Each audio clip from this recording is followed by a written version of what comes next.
The sirens were the first thing I registered, a piercing cry that felt like it was coming from inside my skull instead of outside the ambulance. Blue and red lights flickered through my half-closed eyes, each flash carving a sharp edge into the fog of pain clouding my mind. Someone was talking near me, a steady voice layered with urgency, calm on the surface but shaking underneath. "Claire, can you hear me? Stay with us." I wanted to nod, but my head felt like it was made of concrete, every breath scraping my throat as if oxygen was a privilege someone had decided I needed to earn. The stretcher vibrated beneath me with each turn the ambulance made, and I could feel a sting along my cheek where skin was split, my hair sticky from dried tears, and something warm that I refused to think about. "Who hurt you, Claire? Tell me who hurt you." I blinked hard, and instead of ceiling lights, I saw pieces of crystal chandelier flying in slow motion, catching the afternoon sun like shattered stars. I heard my father's voice, not the soft one for guests, but the hard one for me.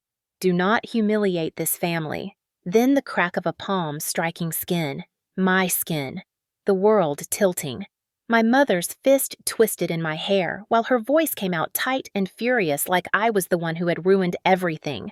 And in the corner of my swimming vision was Ethan, my baby brother who was not a baby at all anymore, smirking. Like my pain was a joke he had been waiting to watch for years. My chest burned as the paramedic repeated the question gentler this time, like he already knew the truth but needed me to say it. It was not a stranger. I breathed the words barely audible, tasting like metal and heartbreak. It was my family. They wanted a BMW. The sentence felt absurd even to me, but it was true. A luxury car, a birthday trophy, a symbol of status for the son who could do no wrong, for the heir, not the daughter who spent 18 years filling in every gap, smoothing every rough edge, being useful until usefulness was expected and love was conditional. I heard something beeping faster, probably my heartbeat betraying all the strength I had ever pretended to have. "Hang on, Claire, we got you." I had spent so long pretending I was fine that the kindness in his voice almost hurt more than the blows. The ambulance doors opened and the night air hit me cold and sharp. My stretcher rolled quickly, shoes squeaking on polished floors, hands guiding me like I was something fragile. I was not used to being handled gently. I was used to being quiet, being good, being second to the shining golden boy who got everything while I learned to shrink and swallow and survive. I stared at the white lights above me, each one blurring into the next like my past 18 years blending together into a story I had never been allowed to narrate. A nurse brushed hair from my forehead, and for a moment I did not feel invisible. "We are going to take good care of you, sweetheart." Sweetheart. No one in my family had called me that in years. I felt a tear slide sideways along my temple, and I almost apologized for it before remembering I did not owe apologies anymore. Someone slid a bracelet onto my wrist, and I turned just enough to see the letters. Claire. My birthday. My blood type. It felt unreal that a thin band of plastic could hold more acknowledgement of my existence than my own home ever had. If you are hearing this, chances are you know someone like me. The firstborn who held everything together, the one who grew up fast so others could stay comfortable, the responsible one, the dependable one, the invisible one, and maybe you know the moment when the duty stops feeling like love and starts feeling like chains. Mine happened in a flash of glass and rage and a parent's voice telling me my worth began and ended with what I could give. I gave and gave until I had nothing left to give but silence. And my silence was my rebellion. It was my final no in a world that only accepted yes. As they rushed me toward the trauma bay, I realized something with a clarity sharp enough to cut. I was not dying. I was being born. The version of me who survived for them was fading, and the girl who would finally live for herself was clawing her way up through the bruises and blood and hurt. I had paid a price, but so had they. Some families celebrate milestones. Mine punished disobedience. But tonight, the punishment ended, and in the cold, bright hallway of a hospital, I made a silent promise. I will not go back. I will not break quietly again. I did not always know I was invisible. When you are a child, you think love is automatic, like air, something you breathe without asking for and only notice when it is gone. I grew up in a polished suburban neighborhood outside Boston where lawns were clipped to perfection and every driveway sparkled with ambition. Our house was bigger than most colonial brick white shutters, perfect hedges, a statement of success that my parents wore like expensive perfume. People looked in and saw a proud family, a successful father, a graceful mother, a promising son, and a well-behaved daughter. They never saw the cracks. They never saw the way being well-behaved was not praise, but duty. When I was little, I tried to earn affection, like other kids earned stickers. I colored carefully inside the lines brought home. Straight a progress sheets wrote little notes that said, "I love you, Mom," and tucked them under her coffee mug. She smiled distractedly and tucked them into the trash with grocery receipts. It took me years to learn that attention was not something I could earn, it was reserved and already spoken for. My parents always said Ethan was special gifted, a miracle child, like the universe had handcrafted him for greatness. He got swim lessons, music tutors, soccer, travel camps, drones, and bikes and gaming systems. I got chores and lectures about responsibility and how good daughters help the family shine. When relatives visited, they would say things like, "Look at Ethan, such a leader," and then their gaze would pass over me like light over glass, noticing but never stopping. At 8 years old, I was packing lunches because Mom said she was too exhausted after her club meetings.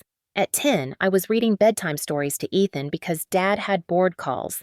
When I asked if someone could read to me too, Mom said, "Claire, honey, you are big now." Big meant capable. Capable meant forgotten. I remember the day I won my first writing ribbon.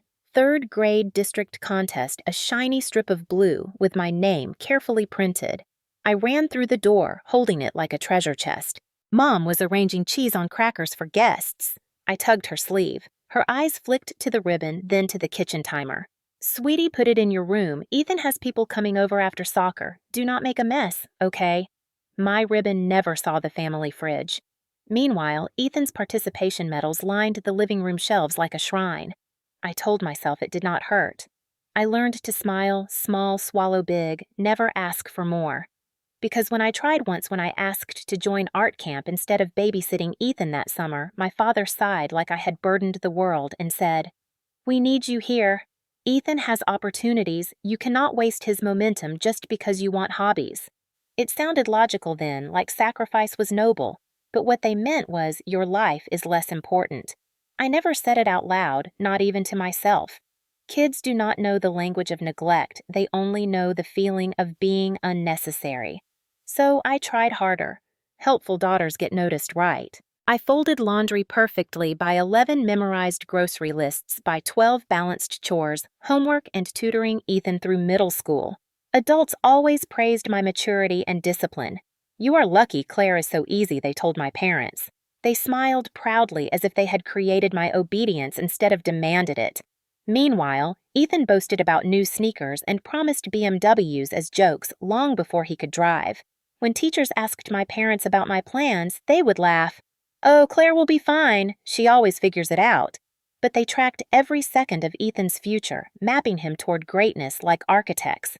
Sometimes at night, I lay in bed listening to laughter drift from Ethan's room while I finished extra chores because Mom said a clean house shows good upbringing. I wondered what it felt like to be the one they built dreams around instead of the one who held theirs up. I learned to be soft, quiet, dependable. I learned that crying made Mom annoyed and Dad impatient. I learned birthdays meant a cake for Ethan and a practical gift for me, shoes or books or nothing if money went to his sports travel. I learned love could be selective, and I was not the chosen one.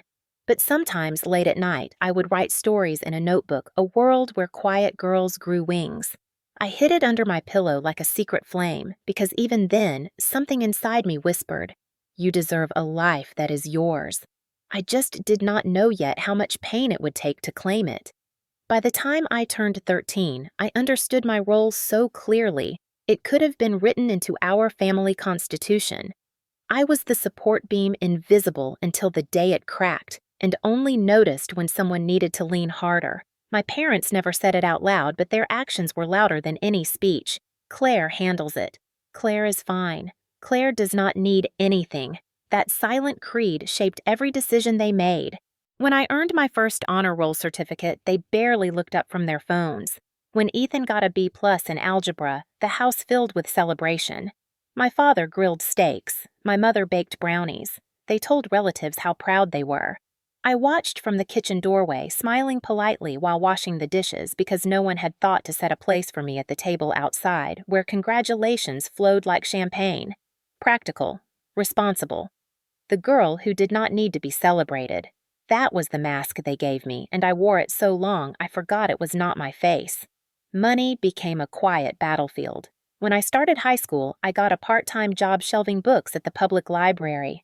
I loved the smell of paper, the quiet aisles, the feeling of sorting chaos into order. The librarian, Mrs. Kemp, called me her most reliable volunteer, even though I was paid. I tucked away every dollar dreaming of college escape freedom. My parents saw my savings and smiled with pride until they needed it. Just $300 to cover a house repair they promised to pay back. Then, groceries one week. Then, Ethan needed a deposit for his travel team's soccer tournament. They never paid me back. They always said family helps family, but family seemed to mean me giving and them taking. One night when I was 15, I heard my parents arguing. "We cannot afford another training program for him," Dad said, voice heavy. Mom's tone cut like ice. "If Ethan does not get every opportunity, someone else will outshine him. Do you want him to fall behind because of money?" Pride thickened his reply. "Of course not." There was silence then. Mom said, "Claire saved over 1,000 by now." I went cold. The next morning she walked into my room not to ask, but to inform me, "Honey, your brother has an important camp. We know you understand family sacrifices." I nodded like an obedient soldier. Later at the bank, I handed over my withdrawal slip, fingers trembling but face steady. The teller smiled kindly. Saving for something special, I swallowed the truth. Just helping my family. She said that was sweet. It did not feel sweet. It felt like surrender. My parents called me mature, responsible, a blessing. Their words felt like chains disguised as gold ribbons. The first time I wanted something big for myself was junior year. A summer writing workshop at a small college. Tuition covered by scholarship, only room and meals needed. $1,000 total. I showed my mother the acceptance email glowing with pride. She scanned it unimpressed. "That sounds nice, but Ethan has his regional league travel. We cannot fund both. He comes first." It was automatic, like reciting a prayer. I trained my face into gratitude, swallowed disappointment until it felt like part of my digestive system. I told Mrs. Kemp at the library that I could not go because of family responsibilities. She frowned in that gentle way good adults do when they sense something wrong but cannot name it. "Claire, you have talent. You should have space to grow." I shrugged like it was not a big deal. Inside, I felt myself harden just a little. At 16, when I got my first scholarship offer, my parents bragged. Not about me, but about them. We raised her right. Our guidance paid off. I wanted to ask what guidance, the lectures about duty, the reminders that my brother was the priority, the way love only came when I was convenient. But I said nothing because saying nothing kept peace, and peace was currency. Ethan, meanwhile, coasted. He got a brand new laptop for school, though he mostly used it for games. I patched my old one with tape. He got a car at 17, a used BMW, not the one they promised later, but still far nicer than anything a normal teen would receive. They said it was necessary for his athletic image networking opportunities. What did I get? Dad dropped a rusty bicycle against the garage wall and said transportation builds character. When Ethan scraped the BMW in the parking lot, he cried. My parents rushed out hugging him, promising repair. When I scraped my knee riding the bike, they told me to rinse it and keep going. Keep going. I always kept going. My guidance counselor once asked where I saw myself in 5 years. I pictured sunlight through dorm windows, shelves of books, a life where I talked without asking permission. I said, college may be something creative. Counselor smiled the way people smile when they see light in someone. My parents smiled differently, like hearing me dream was inconvenient. College sure, but close to home so you can help. And no need for expensive hobbies.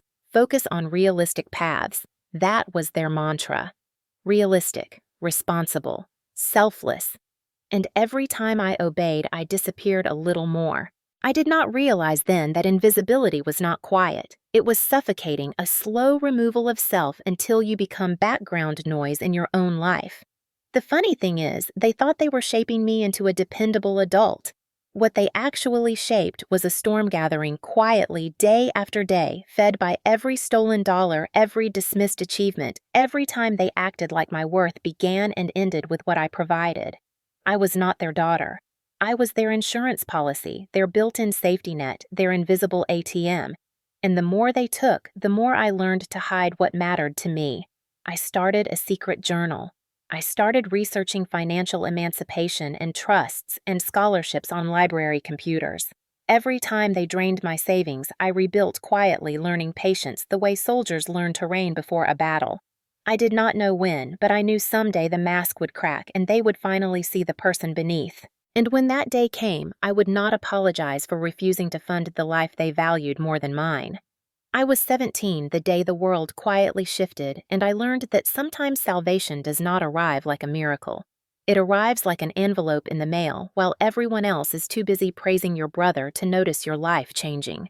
My grandfather passed when I was 12, and although my parents cried dramatic tears at the funeral, I remembered the way he used to look at them sometimes with a sadness that seemed older than time.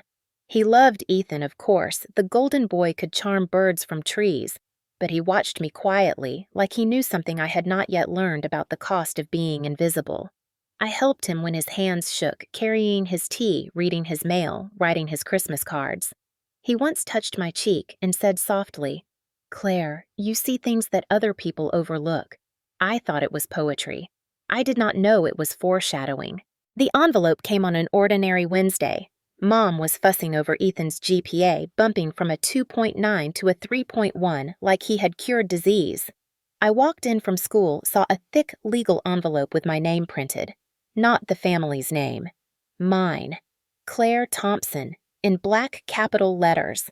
For one moment, I just stared, because in our house, things never belonged solely to me. I opened it slowly, heart thudding. A trust was established in your name by your grandfather. Funds to be released at age 24 or earlier in case of hardship. Listed amount. I almost dropped the paper. The number was not small. It was not world-changing money, but it was enough to matter enough to build a life without begging for permission enough to say no and have that no mean something for once. I read the letter 3 times, hands trembling. Grandfather had chosen me. He had seen me. He had left something not to the golden boy, but to the quiet girl who had spent her life proving worth to people who never looked. I wanted to run upstairs, clutch the page to my chest, and sob in gratitude, but before joy fully bloomed, another thought hit like ice. My parents. What would they do when they found out I had something they could not control? It did not take long to find out, because the same day the lawyer called the house, hoping to schedule a reading, and Mom answered. The silence after she hung up told me everything. She came into the kitchen, eyes bright, not with pride, but with calculation. "Your grandfather left something for you," she said, like she had bitten into a lemon. I nodded, trying to protect the flame inside my chest. "That money is family money," she continued, her voice, honey-sweet, layered with steel. "We will use it wisely. We meaning them." She already saw it like property, like Ethan's next investment, or Dad's status ladder, not my future. I asked calmly when I would receive details. She smiled falsely the way she smiled at neighbors. "Soon, honey. We will help manage it." Manage. A word that meant take, use, decide for me. For the first time in my life, I felt a spark. Not fear, not duty, but anger. A quiet, righteous anger, like a door unlocking. But I stayed still. I knew patience was power. That weekend, Dad called a family meeting. Ethan sat smirking, scrolling his phone boots, still muddy from practice because Mom cleaned after him like a servant. "Your grandfather made choices that were sentimental," Dad announced as if sentiment were weakness. "He believed in family and unity, which meant control in our language. So we will honor that by making decisions together. Ethan finally looked up. How much is it? Dad hesitated. Enough to be useful, Mom added, and we will need to be smart. Your brother is approaching college. He will need support to shine. I waited, hoping maybe someone would ask what I needed, but of course no one did. I kept my face calm while inside something shattered and rebuilt sharper. Later that night, I called the lawyer from a payphone outside the library because I did not want the house phone overheard. His voice was warm. Claire, your grandfather trusted you. He explicitly stated this trust is for you alone. No one else may access or direct it. Tears pricked my eyes. Thank you. He paused as if reading my fear through the wire. Sometimes protecting what is yours looks like disobedience to those who benefited from obedience. He did not know my life, but it felt like he had lived in my house. Meanwhile, my parents escalated gradually but unmistakably. Subtle at first. Sliding papers toward me you do not need to read, just sign. Whispered discussions that stopped when I entered. Conversations about Ethan's future investments spoken loud enough for me to hear. Then pressure grew sharper. Dad, one night, arms crossed, firm voice, you will be transferring management rights to us. You are not experienced with money. Ethan needs this chance. I asked what chance had ever been mine. He frowned like I had spoken disrespect. Your brother carries the family name. You will marry one day, your husband will provide. That old script ran through my family's blood. Girls give boys rise. I felt nausea, like betrayal had a taste. I realized that if I handed over that fund, I would never control my life again. I would be the engine of someone else's destiny forever. Days turned into a quiet war. Mom, guilt, tears, sighs, dramatic claims of sacrifice. Dad, authority threats, disappointment, lectures about loyalty. Ethan, taunting you, should be proud to back me up. I watched him preen in front of the mirror, adjusting expensive jackets bought with the money I earned and saved and surrendered. That was when certainty settled like steel in my spine. This money was not theirs. This life was not theirs. And soon my silence would not be obedience, but rebellion. Pressure is a funny thing. It rarely begins as force. It starts soft, disguised as care, like fingers that stroke your hair before they twist and pull. After the trust came to light, my parents shifted their tactics from polite expectation to constant persuasion, to something darker that changed the air in our house, like the way summer heat becomes dangerous before a storm breaks. At first, it was conversations, long, drawn-out ones, where my mother sat beside me on the couch, speaking in that soothing whisper she used when she wanted to mold me like clay. Claire, sweet girl, you know we only want what is best for the family. Your brother has so much promise, and it is our duty to support him. Imagine if one day he becomes CEO and we helped him get there. Do you not want to be part of his success? I nodded because nodding kept peace, but inside I felt that familiar sting of being an accessory in someone else's life story. My father took a different approach, the stern, reasonable tone that made me feel like disagreement was immaturity. Claire, money is responsibility. Women your age get overwhelmed and make foolish choices. Let us guide you. Guidance meant control. Responsibility meant surrender. Every day they chipped at me like sculptors determined to carve obedience into my bones. Then the guilt came. Your grandfather would want unity. Do not be selfish. Family sacrifices. Statements meant to make me doubt myself, question whether autonomy was disloyalty. Ethan chimed in sometimes, smirking from the doorway with that lazy entitlement he wore like a varsity jacket. Just sign the papers, Claire. You will not need the money anyway. Dad will provide for you until you get married. Married. As if my entire life was already mapped, seeded, watered to bloom only in service to a man who had not even existed yet.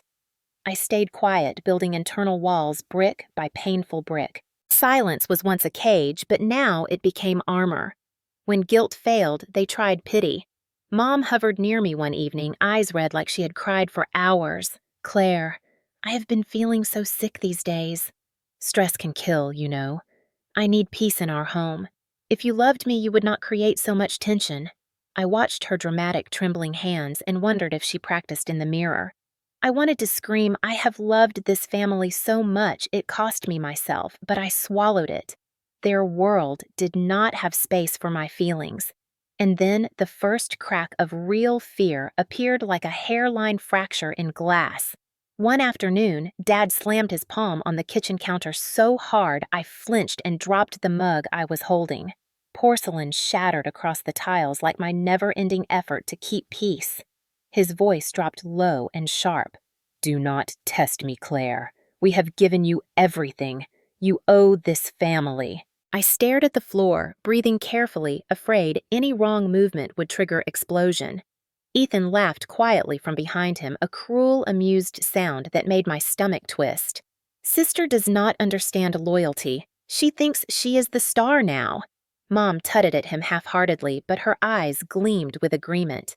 I began staying longer at the library after school, not because I needed to work, but because I needed to breathe. Mrs. Kemp noticed my trembling hands when I checked in books. She asked, "Are you safe at home?" I lied automatically. I am fine. But fine felt like a costume I was suffocating under. Nights grew heavy.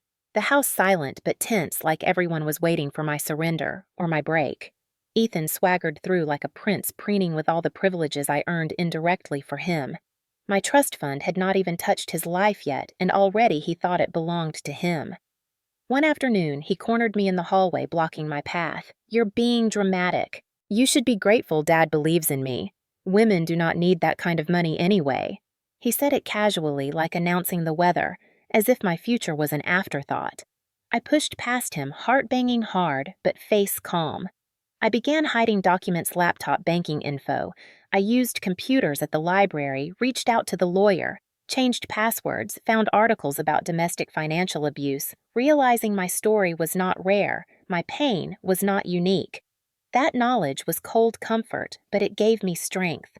My mother tried love bombing next, cooking elaborate dinners, leaving sticky notes saying, "Proud of you, honey," telling relatives how thoughtful Claire is taking care of everything at home. Compliments felt like traps. Every kindness followed by a request, a discussion about Ethan's future and how my role mattered. My role, the invisible support beam again. The turning point came on a Friday evening. Dad handed me papers and said, "Sign these." His voice was calm, but too calm, like ice not water. My chest pounded. I scanned the words, but did not really need to. It was control disguised as protection. Allow parental oversight. Access discretionary. Beneficiary consultation. Pretty phrases to hide theft. I set the pen down. I need time to think. His jaw ticked. "You think too much. Do you believe you know better than us?" I met his eyes, trembling but steady. "I believe I know what I need." Silence thickened. Mom inhaled sharply like I had just cursed sacred scripture. Ethan snorted. Dad leaned in close enough that I could smell his cologne, the expensive kind that signaled power. "Do not make this ugly, Claire. Families who fight tear themselves apart." His voice dropped to a whisper that cut deeper than shouting. "We can break you with love or force. Do not choose the hard way." I felt my breath stop. That was not fatherly advice. That was threat.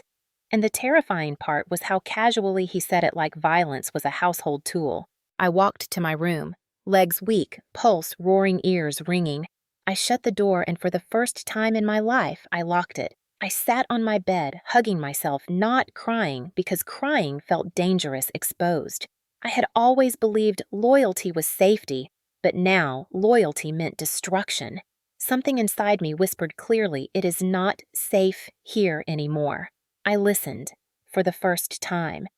The night I locked my bedroom door was the night something ancient and tender inside me finally rose to the surface. Not a scream, not a roar, just a whisper that felt stronger than any sound I had ever made.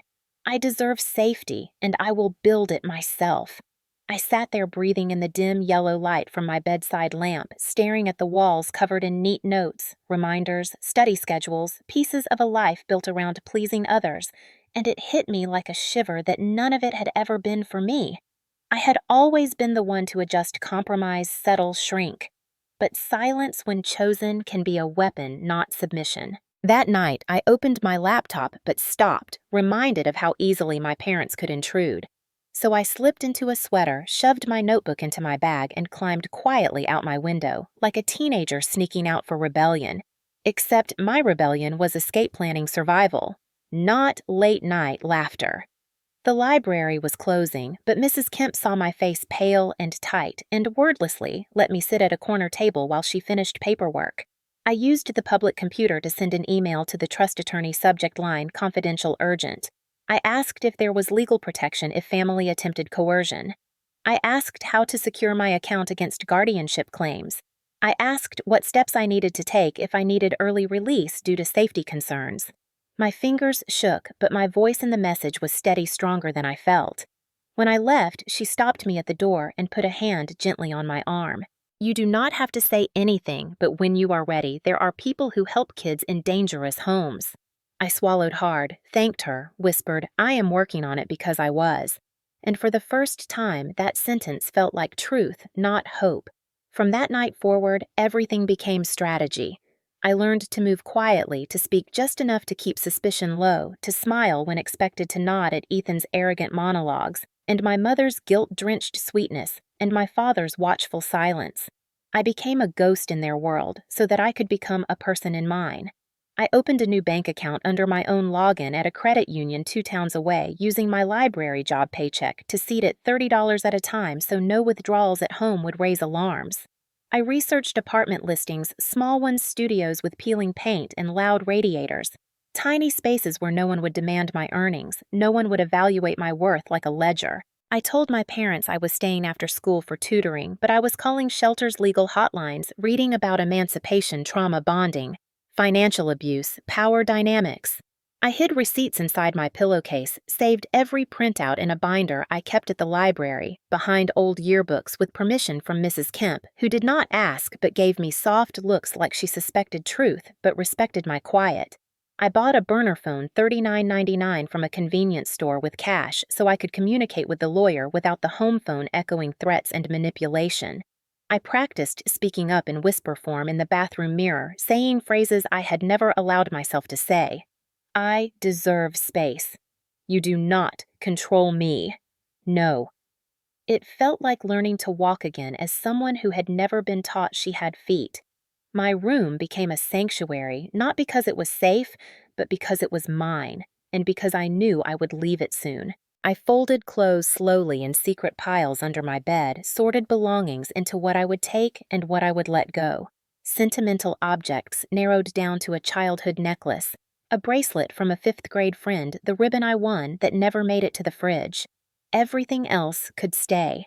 Everything else belonged to a life I was done fitting into. I wrote one sentence over and over in a small notebook that I kept taped under my drawer. If I do not save myself, no one will. It did not frighten me. It fueled me. Every time my mother sighed dramatically about stress, or my father compared me to Ethan, every time Ethan smirked like a king waiting for tribute, every moment I felt that tightening in my chest, I repeated it silently like prayer. If I do not save myself, no one will. When the attorney replied, he confirmed what I already suspected. The trust was in my legal name only. My parents had no right to access it. And because my grandfather foresaw potential family financial pressure, he had added a hardship clause enabling early release in situations of emotional or physical danger. My breath caught.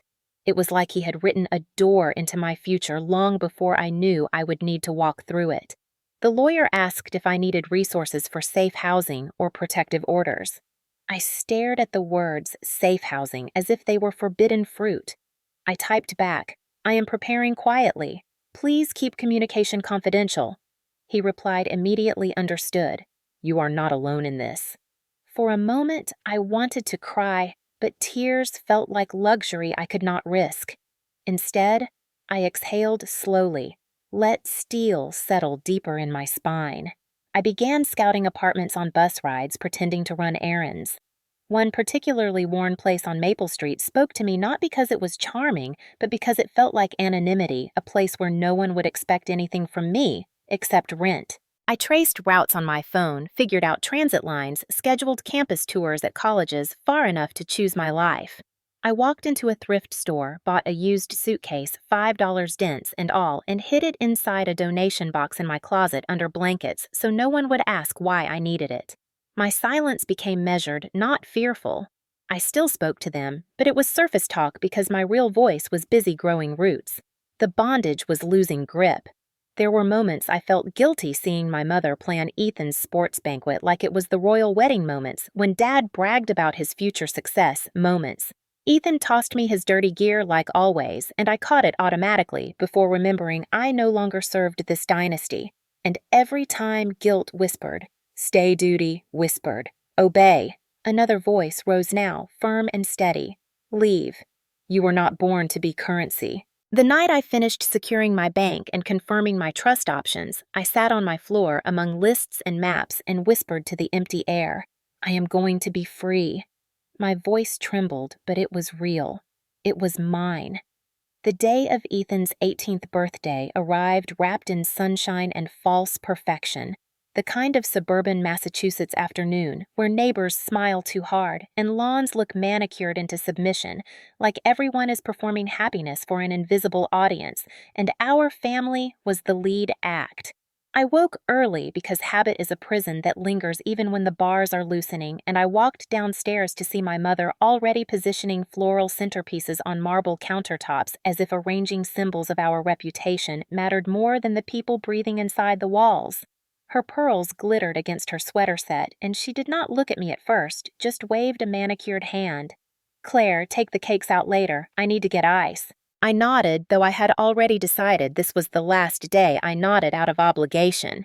Ethan bounded down the stairs minutes later, hair perfectly tousled in that effortless rich boy way, wearing a designer polo he did not pay for, and he grinned at Mom, lifting her hand to twirl her like she was the star in his personal parade. 18 never looked better, huh? Mom? He smirked. She beamed. My handsome boy, all grown. Her eyes slid to me like a footnote. Claire makes sure everything runs smoothly.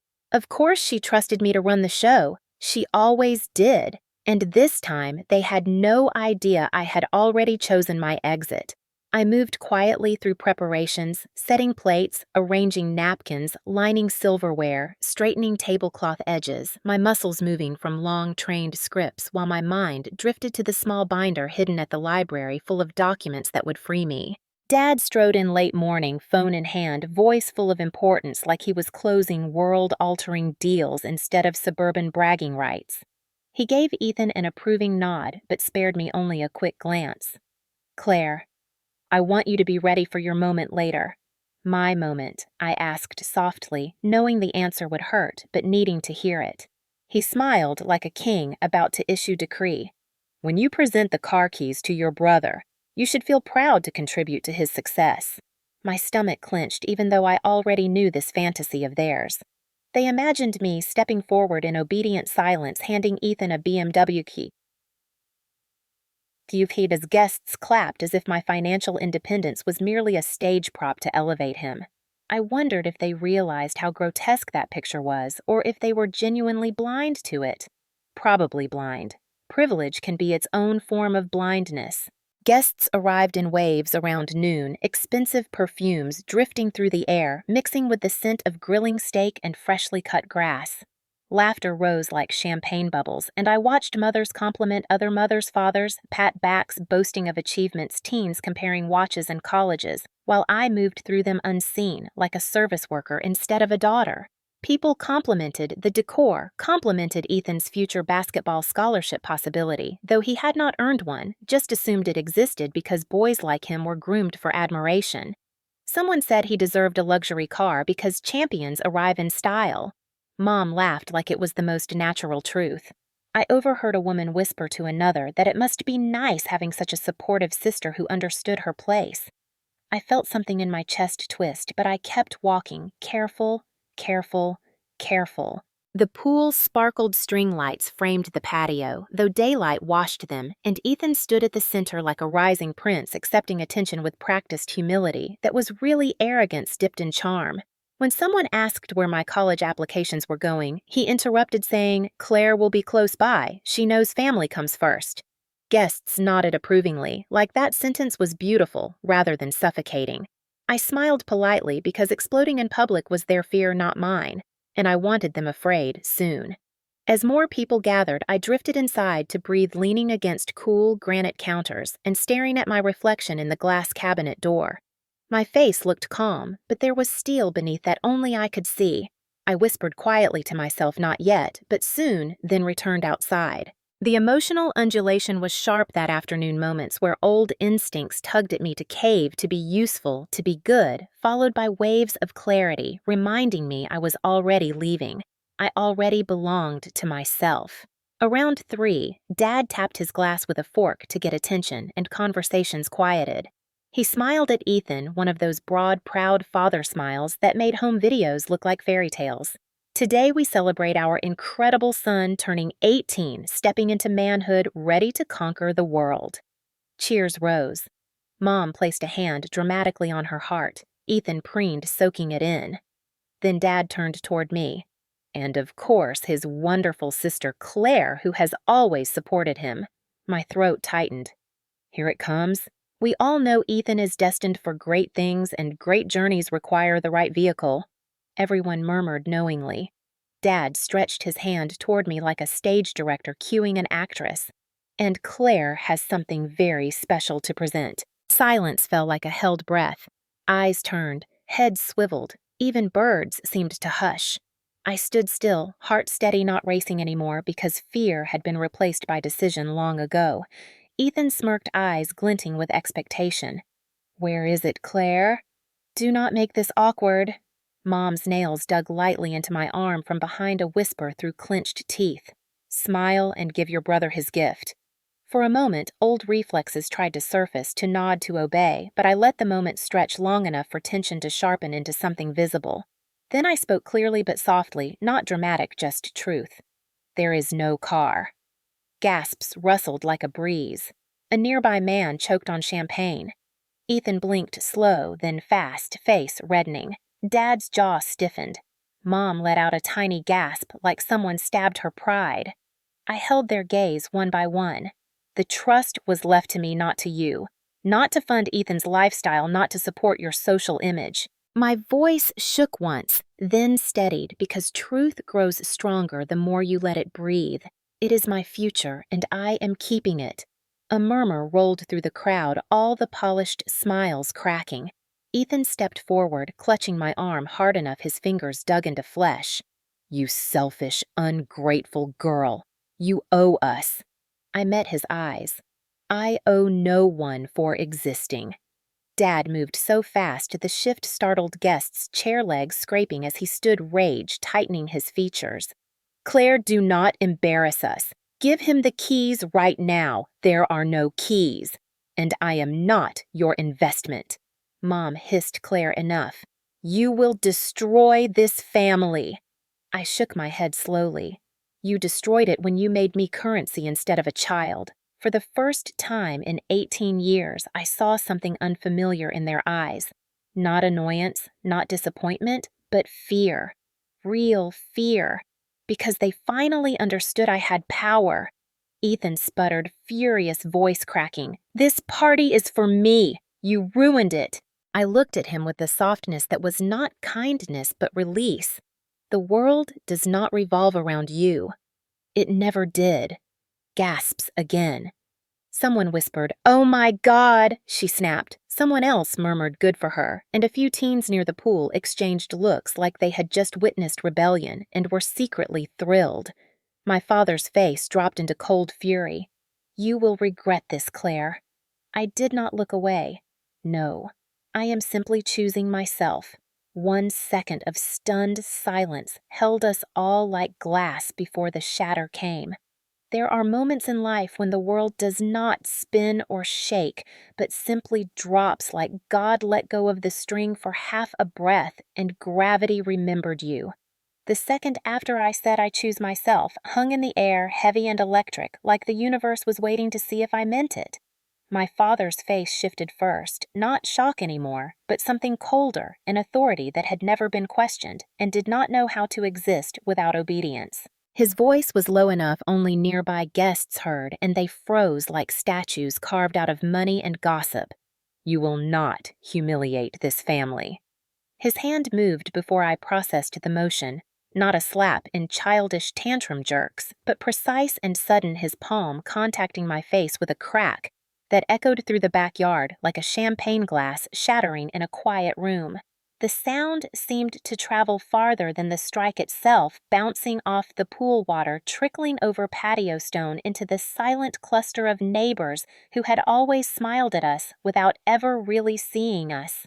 My head jerked sideways, stars burst in my vision, and my cheek throbbed hot, but pain did not land right away. Shock is a strange blanket. For a second, I just stood there suspended, hearing someone gasp, hearing someone mutter, "Oh my Lord," feeling the entire illusion of our perfect suburban family collapse silently around us. Then, my mother moved, not to protect me, not to intervene, but to reinforce the blow with her own hands, clutching my arm and shaking me harshly like I was responsible for the earth tilting. "Claire, stop this right now. Stop this," she repeated as if I was the violence in the scene. Her nails dug into my skin, her expression furious.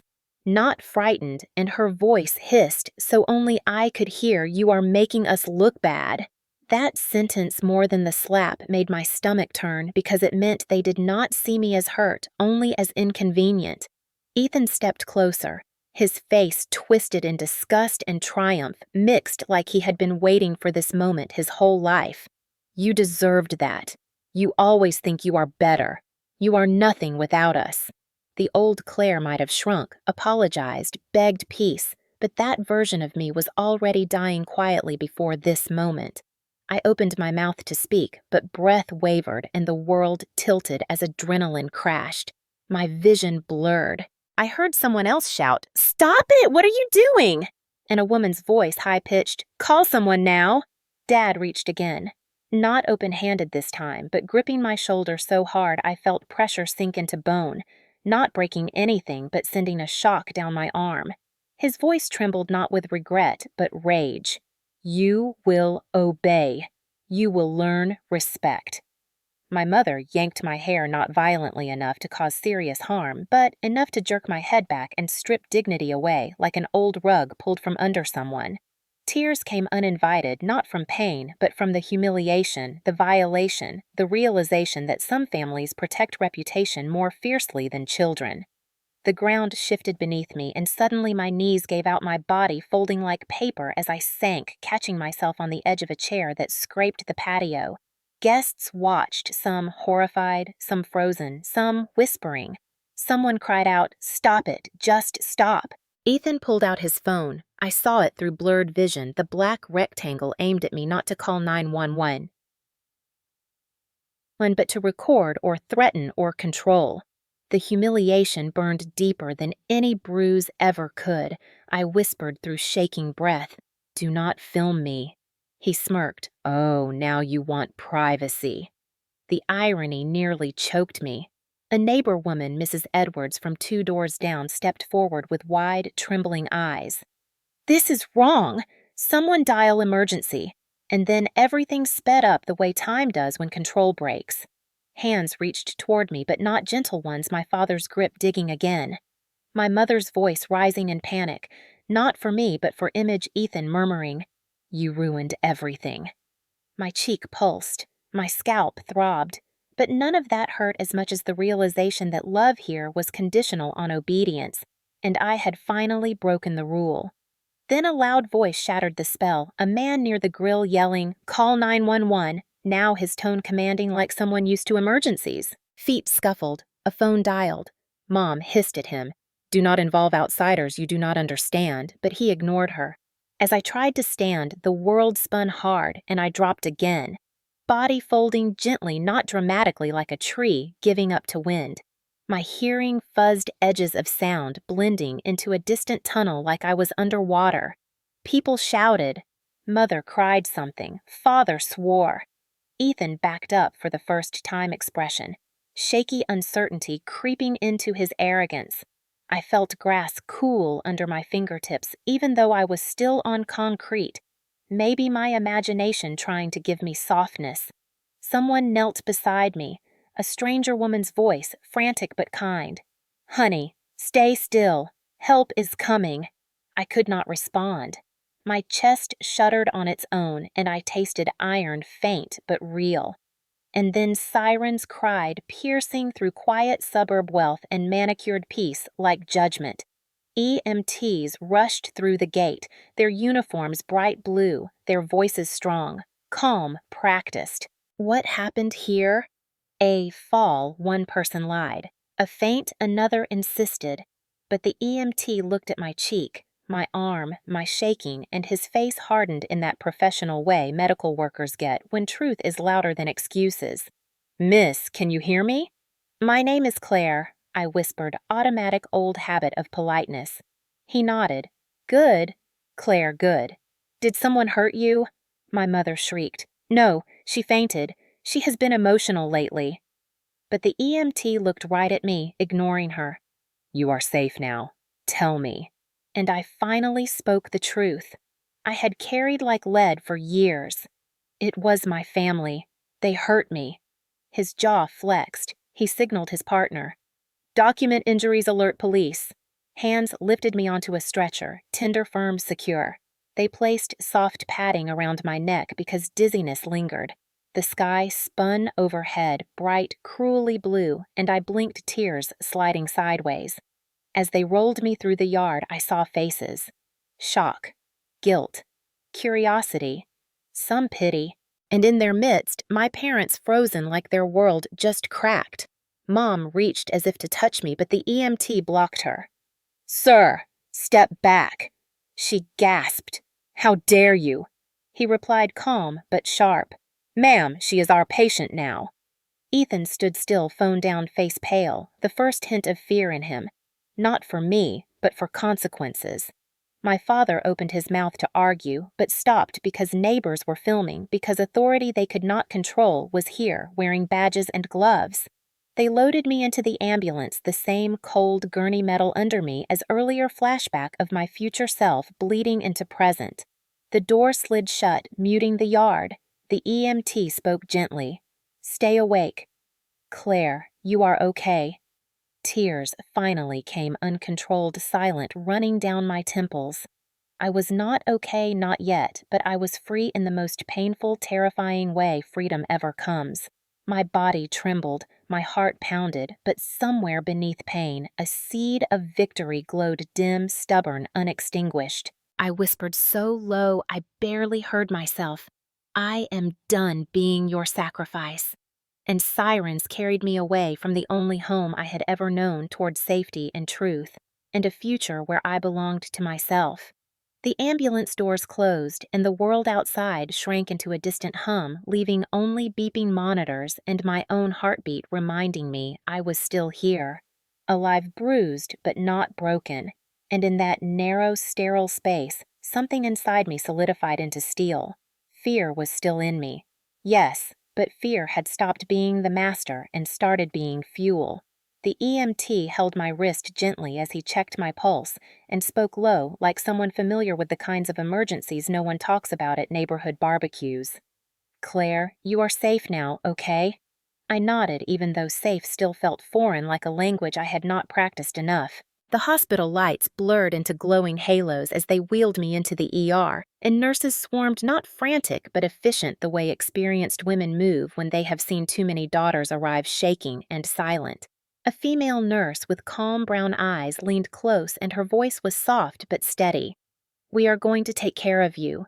Do you have someone we can call who is not family?" That question sliced deeper than the slap had because the answer revealed a truth I had been avoiding. No, no one. Not yet. She did not look surprised. Instead, she just nodded, made a note, and squeezed my hand once like a promise. They cleaned my face, checked my vitals, scanned for head trauma. "Domestic incident," assumed the doctor murmured to a nurse, and hearing those words said out loud without me having to justify them felt like someone had cracked a window in a suffocating room. A social worker arrived next, clipboard in hand, but eyes kind and human, not clinical. "My name is Angela. I am here to help you understand your options." I swallowed hard. She sat beside me, not towering over like authority, but sitting equal like recognition. Claire and Massachusetts medical staff are mandatory reporters. We will file a report with local police. You do not have to press charges today, but your safety plan matters. Safety. The word echoed the same one in the attorney email. Something inside me anchored. I nodded. I understand. She handed me pamphlets about restraining orders, emergency protection, emergency housing. I did not need them printed because my mind was already steps ahead, but holding them felt like holding keys, not paper. My parents had sent me to college fairs and etiquette classes, but never once prepared for the moment I would choose myself over them. A police officer knocked lightly before entering, respectful, not dismissive. Young woman, mid-30s, maybe hair pulled into bun badge shining. He introduced himself, Officer Rivera. We want to hear your version. You are not in trouble. I took a breath deeper than any I had taken in years and told the truth. Not dramatic, just factual, each sentence like a brick laid in the foundation of my freedom. They demanded my trust fund. They wanted me to buy my brother a car. When I refused, they put their hands on me. He wrote notes, asked clarifying questions, and his jaw tightened once when I said my mother grabbed my hair. We will request a protective order tonight, he said firmly. You will not have to go back there unless you want to collect belongings, and we will escort you if that happens. Tears filled my eyes again, not from pain, not from fear, but from the realization that power was shifting quietly finally. The trust attorney arrived that evening, suit slightly wrinkled from rushing glasses fogged slightly from cold outside. He looked at me with recognition like he had expected this day, even if I had hoped it would never come. Claire, I am so sorry you had to endure this. His voice held gravity, not pity. He explained the trust hardship clause triggered automatically. Your funds are officially released to your independent control. There is no legal pathway for your parents to claim authority. You are financially autonomous. Financial autonomy. The phrase felt sacred. He handed me documents to sign, confirming accounts transfer and witnessing my independence. My hand shook only once before I steadied it and signed with clarity. For the first time, my signature was not approval of someone else's decision, it was declaration. After he left, the social worker returned with a warm blanket and sat with me quietly for a moment, not asking for words. Silence can be care. When she finally spoke, her tone was gentle. Do you have somewhere safe to go tonight? I nodded slowly, because I did. The small studio on Maple Street that I had seen weeks ago, not officially mine yet, but I had arranged first-month deposit through a cashier's check hidden in my backpack. I told her I had housing arranged, and she believed me because my eyes no longer held confusion, only decision. Still, she gave me a hotel voucher for 2 nights if plans shifted. Backup. Dignity wrapped inside caution. The police paperwork continued officer signatures, statement forms, digital entries. They explained I would receive a temporary restraining order hearing within 72 hours, and someone would serve my parents, legally restricting contact. The thought of them receiving that envelope made my stomach twist, not from guilt, but from justice finally catching up. I imagined my mother's dramatic gasp and my father's clenched jaw. I imagined Ethan's stunned silence then, his blame. And I felt no guilt, only grief that family can become battlefield. Near midnight, a nurse brought me ginger ale and Cracker's trauma food, soft and steady. She said quietly, I have seen girls stay. You did not. That takes strength. Do not forget that. I nodded, grateful. When discharge papers came, the attending doctor emphasized follow-up care, and the nurse handed me a card for a trauma therapist. I placed it carefully in my wallet next to my trust account card, a symbol of 2 kinds of recovery. I walked out, not in hospital gown, but in my clothes. Bruised cheek, still throbbing, body aching, but back straight. Outside, the air was crisp fall chill, biting my lungs, awake, streetlights glowing hazy yellow. Officer Rivera walked me to a cab even though he did not have to. He opened the door and paused. You did the right thing. I said thank you and meant it. The cab ride was quiet city lights flickering past my heartbeat, steady now, not frantic. The motel room where I stayed that night was small, dim wood furniture, blanket scratchy, but it was mine for the moment, and no one could barge in, order me, demand anything. I sat on the bed suitcase near my feet and exhaled for the first time without holding anything back. Relief, grief, pride, sorrow. They all sat beside me like old friends I finally acknowledged. I took out my journal, wrote one line in slow, controlled letters. I chose myself, and I survived. Then another sentence tomorrow. I start building my life, not theirs. I set my alarm for a reasonable hour because tomorrow I would file official petitions, pick up paperwork, tour my apartment, finalize bank transitions. Freedom was not a feeling, it was tasks practical and steady, and I was ready. Before sleeping, I turned off my phone, the real one, and held the burner phone instead, confirming email from the attorney confirming court dates. Then I whispered into the quiet room, I do not belong to them anymore. And the silence that followed was not emptiness, but peace. Karma does not arrive with fireworks or dramatic music. It shows up quietly in pressed legal envelopes and whispered phone calls and cold stares from neighbors who used to admire you. And sometimes it smells like stale coffee in a courthouse hallway, because that is where truth is recorded and pride is humbled. 3 days after the party, I stood outside the courthouse in a simple sweater and jeans, hair tied back. Bruises faded to dull yellow, and a protective order hearing ahead. Leaves rustled overhead, early fall breeze cutting through the morning silence. I clutched my folder filled with paperwork and breathed slow. When my parents walked toward the entrance, they looked smaller than I remembered, not because they were, but because they no longer stood on the pedestal I had carved for them in childhood. Dad wore a suit, but his tie was crooked irritation sharpening his jaw. Mom wore sunglasses, though it was cloudy, and her lipstick was applied too perfectly, like she hoped appearances could shield her from accountability. Ethan walked behind them, awkward, heavy steps, eyes darting like he had suddenly realized the world was watching. They spotted me, and my mother's hand flew to her chest like I had committed offense by existing independently. "Claire, how could you do this to us?" she whispered, as if grief, not guilt, consumed her. I said nothing. Silence is its own kind of sermon. The bailiff called us in, and inside the courtroom, fluorescent lights buzzed, and my heart beat steady though hands trembled slightly. The judge reviewed my statement, listened to Officer Rivera's testimony, and glanced at the ER report. My father tried to speak first, voice booming rehearsed. "Your Honor, my daughter is emotional. She misunderstood the situation. We have always supported her." The judge raised a hand, cutting him off. "The medical records and police reports speak clearly. This hearing is not about parental disappointment. It is about safety." My mother gasped as if slapped. Ethan shifted uneasy sweat at his temple. The judge turned to me. "Miss Thompson, do you feel unsafe returning to the residence?" I answered simply, "Yes." My voice did not shake. The protective order was granted within minutes. Full no contact. Emergency custody of my belongings, police escort if retrieval necessary, and the judge's final words struck like gentle thunder. Every child deserves safety, not sacrifice. My mother dissolved into dramatic tears and whispered betrayal and ungrateful like incantations. Dad went rigid, fists clenched. Ethan stared at the floor, not speaking for once in his life.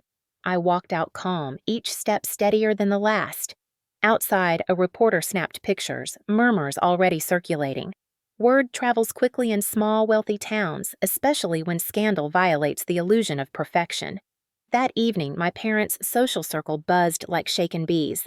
Mrs. Edwards, who witnessed the slap, told neighbors in tight voices, "Children do not lie with eyes like that." Her husband nodded grimly. Their whispered support spread slowly but firmly. PTA parents, who once bowed to Mom's posture, now avoided her in grocery aisles. Dad's colleagues raised polite hellos but withdrew partnership calls. At Sunday service, the pastor prayed vaguely about humility and accountability while congregants exchanged looks. My mother sat stiff pearl necklace, drawing more attention than her bowed head. Ethan sat restless eyes, scanning, judging, wondering how a boy born king could suddenly feel ordinary. Meanwhile, police returned to the house to serve official notices. My father attempted to lecture the officer, voice full of outrage. "This is absurd. My daughter is confused." The officer replied simply, "Sir, this is a court order. Follow it." I heard later from a neighbor that my mother broke into sobs after they left. Not sorrow, but fury, humiliation wrapped in perfume. Within a week, Dad's business associates requested a meeting. They sat in his office, stern solemn, and informed him that pending investigation, they would suspend his executive duties. Someone found old emails' subtle manipulation pressure toward accessing my fund echoed in his tone. It painted a picture of desperation disguised as authority. Reputation cracked. My mother's charity circle quietly removed her from leadership, citing need for fresh energy, but everyone knew. Mothers whispered in school parking lots about her grabbing my hair, about the slap heard around the neighborhood. Her carefully curated social image wilted. People who once envied her polished life now pitied her in that cruel way society does when golden veneer chips. Ethan's world collapsed slower but heavier. His basketball coach called one evening, not knowing I overheard through a mutual friend. Due to online attention and character concerns, we are reevaluating his scholarship standing. Someone filmed his sneering face when he called me nothing. That clip leaked, shared among local teenagers, whispered across hallways and group chats. Comments flooded. Entitled. Bully. This is the real him. It spread far enough that college recruiters backed away. Ethan stormed into the school gym one morning screaming about loyalty and sabotage until staff escorted him out. He texted me once, bypassing the restraining order by using a friend's phone, pathetic and angry. "Claire, do you know what you have done to me?" I stared at the message long enough to feel the weight lift. I typed back 3 words that tasted like liberation. Work for it. Sent. Blocked. Meanwhile, my parents' finances strained. House payments loomed. Trust fund not accessible. Their golden plan dismantled. Mom stopped hosting brunches because no one came. Dad stopped boasting because no one listened. They tried publicly pretending strength, posting inspirational quotes about family and forgiveness, but comments beneath echoed truth. Where was forgiveness when she needed protection? Anonymous. But I knew it was someone who saw me.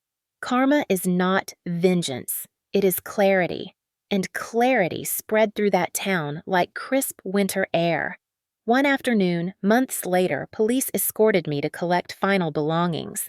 I walked through the familiar front door, once a symbol of stability, now a hollow shell. The house smelled of lemon cleaner and tension. My mother stood in the foyer, wilted but still performing dignity, her voice cracking. "Claire, please, we can fix this." She reached forward, but the officer raised his hand. "Ma'am, she is here to collect her property only." I walked past them calmly. My father remained in his office, door-cracked tie, loosened papers, scattered his empire, shrinking in piles of unpaid bills and revoked privileges. He did not look at me at first, then finally turned face pale, voice low, tired. "You ruined us." For one moment, grief flickered not for him, but for the younger version of me who would have believed that lie. I answered softly, "You ruined yourselves when you asked me to be the sacrifice for your pride." I collected childhood items carefully, not clinging, just respectful of the girl who once lived there. My book she loved. A sweater my grandfather bought me. A folder of writing I hid under my bed. I left trophies and photos behind because those belonged to the person shaped by duty, not freedom. When I walked out, Mom whispered, cracked like thin ice, "Don't you love us?" I turned slowly. Love does not look like ownership. Then I left keys on the counter. Real estate signs appeared 2 months later because they could no longer keep up appearances or payments. Cars downgraded. Credit cards closed. Dad took a lower role at a different firm. No corner office, no influence, no charity gala invites. Mom tried to throw a smaller garden party to prove she was still relevant, but only 2 guests came and both left early, claiming commitments. Her Instagram grew quieter, filtered smiles gone replaced by quotes about surviving storms, but no one commented anymore. Ethan took a part-time retail job downtown, and rumor said he hated every second, complained constantly about customers and minimum wage. I saw him once, stocking shelves, head lowered, shoulders tense, when 2 kids from school walked past, whispering softly, but loud enough for him to hear fallen prints. He pretended not to notice, but his jaw clenched. I did not approach. Some distances are blessings. And through it all, I did not gossip, did not smear their names online, did not celebrate their fall like fireworks. I lived quietly in my new apartment, plants on the windowsill. Sunlight golden on hardwood floor. Dust dancing in peaceful stillness. My trust account funded classes therapy independent existence. I built life piece by piece. In the grocery store, an older woman once touched my arm gently and said, "You are so brave for choosing peace." I smiled, small, warm. I went to therapy sessions, learned to breathe fully, learned to separate love from obligation, learned that boundaries are not cruelty but survival. Some nights I sat by my window, blanket around my shoulders, sipping tea and feeling my heartbeat steady strong. Sometimes I mourned not them, but the childhood. I never got the version of life where parents protect rather than demand. Healing is not linear. It rises, falls, breathes, expands. Yet through every ache, I never regretted choosing myself. Karma did not destroy them. I simply stepped away, and they fell from the pedestal they built on my back. Without my labor, without my silence, without my life feeding their image, their world cracked. And my world opened. Healing is not a sunrise that appears all at once. It is more like dawn creeping slowly across the horizon, almost invisible until suddenly the world is light again, and you realize you survived the dark while you were still shaking. The first morning in my tiny apartment, I woke before my alarm, unsure why. And for a moment, I expected to hear Mom calling my name, or Ethan stomping down the stairs, or Dad clearing his throat to signal disapproval. But instead, there was only quiet, the soft hum of the refrigerator, the faint creak of the radiator, and sunlight filtering through half-hung curtains like warm breath on my face. I sat up slowly, wrapped in my thrifted blanket, and listened to silence that was not punishment, but peace. For the first time in my life, I felt safe in my own skin, even if the walls had peeling paint and the sink dripped and I had to buckle a towel around the window until I could buy blinds. It was not luxury, it was freedom, and freedom tastes sweeter than marble floors ever could. I brewed cheap coffee in a tiny pot and held the mug in my hands like it was sacred. I whispered quietly, "I am here, and I am alive," and that was enough for day one. Healing did not mean I floated through days like sunlight, though. The first time I walked past a black BMW in the parking lot, my chest tightened and my stomach dropped, and memory flashed like lightning, but then I breathed through it, letting panic rise and fall instead of drowning in it. In therapy, my counselor, Dr. Alvarez, sat across from me in a warm room with soft yellow lamps and said, "Trauma is your body remembering danger, not weakness," and I held on to that like rope. She was gentle but honest, never letting me hide behind jokes or silence. She asked, "Where do you feel anger in your body?" And one day, I pointed to the space just behind my ribs where a knot lived for years, and she nodded like she understood the geography of pain. We practiced breathing and grounding and naming emotions instead of swallowing them. Sometimes I left sessions exhausted like I had run uphill in heavy rain, but every week my steps felt a little steadier. I also attended a survivor support group at the community center basement, where cheap folding chairs circled a table of cookies and instant tea. But the people there taught me more about strength than any wealthy room ever did. Women and men sat and shared stories that sounded different, but felt familiar, voices trembling at first, then growing steadier. One woman said I thought loyalty meant silence. Another whispered, "I did not know I was allowed to save myself." We looked at each other and did not need to explain because the language of survival does not always need full sentences. I shared quietly at first, then more clearly as weeks passed. My parents valued image more than me. They believed I owed them my future. Saying it felt like opening windows in a sealed house, letting air rush in. After group one evening, a woman named Naomi handed me a tiny crocheted sunflower keychain and said for new beginnings, and I clutched it like treasure all the way home. My apartment slowly transformed into something real. I bought thrifted frames and filled them with prints I loved instead of family portraits staged to impress others.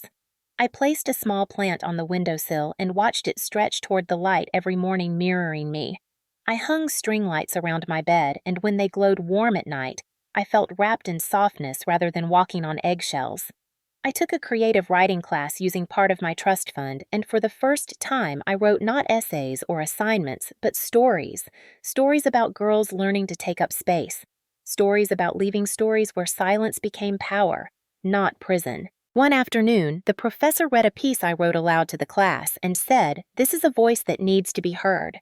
I cried in the bathroom afterward, not from sadness, but relief because someone finally saw me not as function, but as self. I started volunteering at an after-school program for girls, tutoring them in writing and homework, and sometimes life. One day, a timid 12-year-old asked quietly, "What if your family makes you feel small?" I looked into her hopeful, scared eyes and answered, "You grow anyway, and one day you walk out the door and keep growing." She nodded slowly, like breathing easier. In quiet evenings, I cooked simple meals, learning to feed myself not just fuel survival, but enjoy nourishment. I made pasta that stuck together and soup too salty and grilled cheese that burned once but tasted like victory when I got it right. I danced alone in my kitchen, sometimes clumsy and laughing just because I could, no one watching, no one judging. I spent weekends visiting thrift bookstores, sipping lavender lattes and reading poetry in the corner chair without rushing home to report where I was. I relearned rest without guilt, stretching on my little couch, reading until my eyes felt heavy. Money did not feel like danger anymore. It felt like safety, like choices. I budgeted carefully so that my trust fund would grow, not vanish. I met with the attorney quarterly and asked questions about investing, education. Long-term planning. Things adults taught me only makes sense when building life, not buying status. The first time I checked my bank balance and did not feel fear, just gratitude, I knew I had crossed a quiet mountain. On a random Tuesday, I received a letter from my father, not handwritten but typed cold, asking me to reconsider to attend family counseling to show compassion for the family that raised me. I sat holding that envelope for a long moment before tearing it gently in half. Compassion is not obedience. Family is not ownership, and healing sometimes means not replying. I blocked the email that followed without reading. When my mother tried calling from a different number, crying, voice breaking, I listened for 10 seconds, then hung up.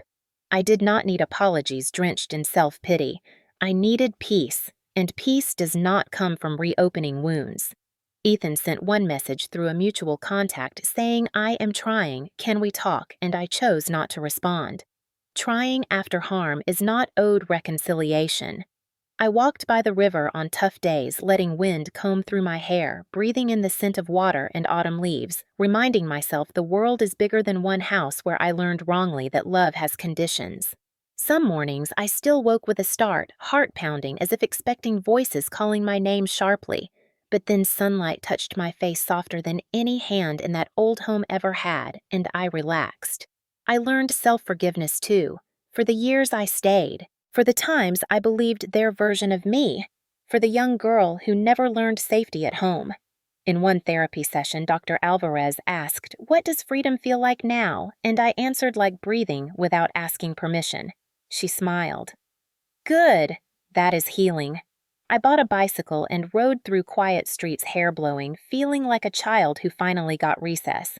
I began saving for a dog one day, a gentle rescue companion who would never wonder if love was conditional. I wrote down dreams again, college degree, poetry book, travel to places where no one knew me as someone's duty. I learned the names of my neighbors, people who smiled not because of status, but community. Mrs. Linton from downstairs taught me her soup recipe. Mr. Harris across the hall lent me a toolkit and said everyone starts somewhere. I painted my tiny hallway pale blue, and the day I finished, I stared at it with pride, because that color was chosen by me, for me. On my birthday, months later, I lit a small candle on a cupcake and whispered, "Happy birthday, Claire. I am proud of you because sometimes you are the parent you needed." I spent that evening writing intentions, not resolutions.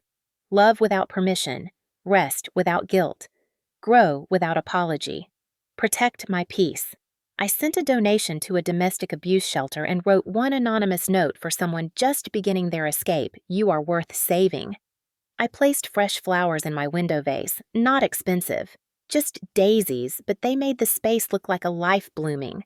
I kept the hospital bracelet in a drawer beside the legal papers, not as a wound, but as reminder of the day everything broke open so light could enter. Healing was not loud.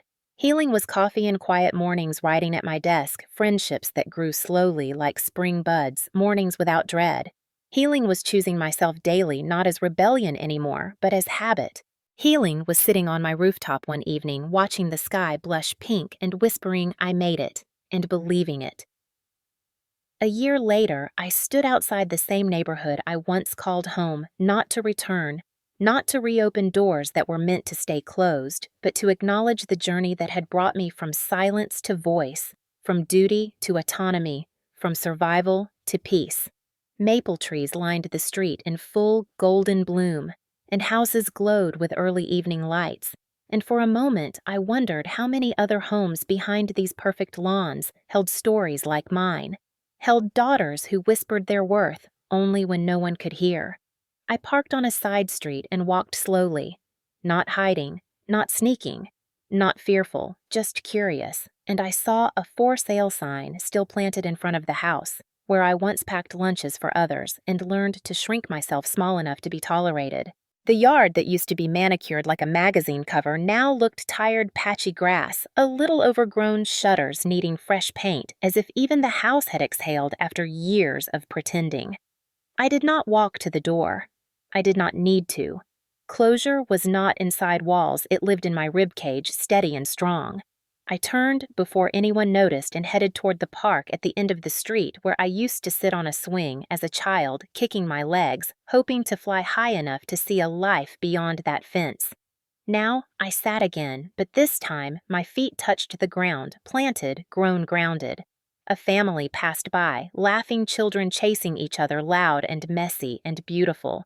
And I felt no ache, no jealousy, just softness, because love exists in the world even when it fails inside one home. My phone buzzed gently, and I saw a message from my landlord confirming my lease renewal, and that tiny notification felt like a victory trophy, a symbol that my life was mine on paper and in practice. A breeze lifted my hair, and I closed my eyes, breathing in pine and earth, and the faint sweetness of autumn, and the voice inside me that once trembled now spoke clear and calm. You did not leave a family. You left a cage. Freedom is not betrayal. Healing is not war. It is choosing peace, even when chaos taught you how to breathe. As I sat there, the memory of my parents surfaced not sharp anymore, but distant like faded echoes. My mother's voice used to live in my head like a command, but now it was a whisper that no longer held power. My father's disappointment once felt like thunder. Now it was nothing more than old noise. I did not hate them. I did not crave apology. I simply did not belong to them anymore. I thought about Ethan too, once a boy who believed the world would carry him simply because others always did. And I hoped quietly, not for punishment, but for growth, because hurt people can choose to heal or hurt again, and I prayed he chose the former one day. I glanced at my phone again, not expecting messages from them anymore, but expecting messages from my life, my world, my future, and there. It was a reminder from my writing class about a reading next week where I would share a short piece about rebuilding. I smiled, small and real. A year ago, I was lying in an ER bed, tasting salt and fear, and now I was preparing to read my voice aloud in a room full of strangers who would not silence me. Progress is quiet sometimes, not cinematic, but steady, like heartbeat, like breath, like a door that once locked finally opening. When the sky deepened into soft lavender, I stood and walked back to my car. Not rushing, not glancing back, and when I slid into the driver's seat, I caught my reflection in the rearview mirror. Not the frightened girl who left, but the woman who returned only to wave goodbye to a chapter that no longer defined her.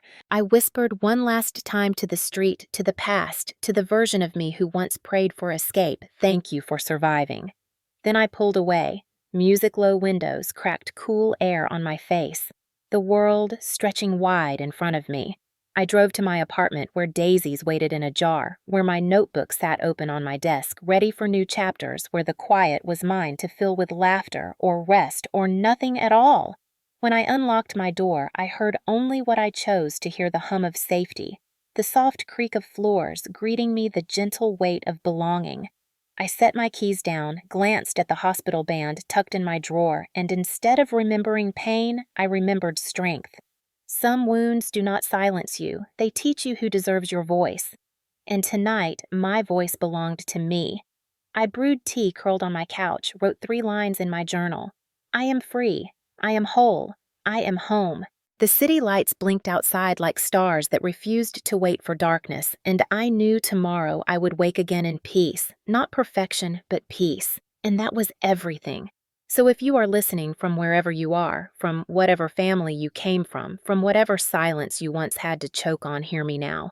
You are allowed to choose yourself. You are allowed to walk away. You are allowed to build a life where your breath is yours. And if you are the eldest and ever felt unseen, ever felt responsible for holding worlds that crumbled the minute you stepped back, know this. You did not break the family by saving yourself. The family broke when they expected you to lose yourself for their comfort. Tell me in the comments if you have ever had to walk away to protect your peace, and tell me your city so we know how far our voices reach.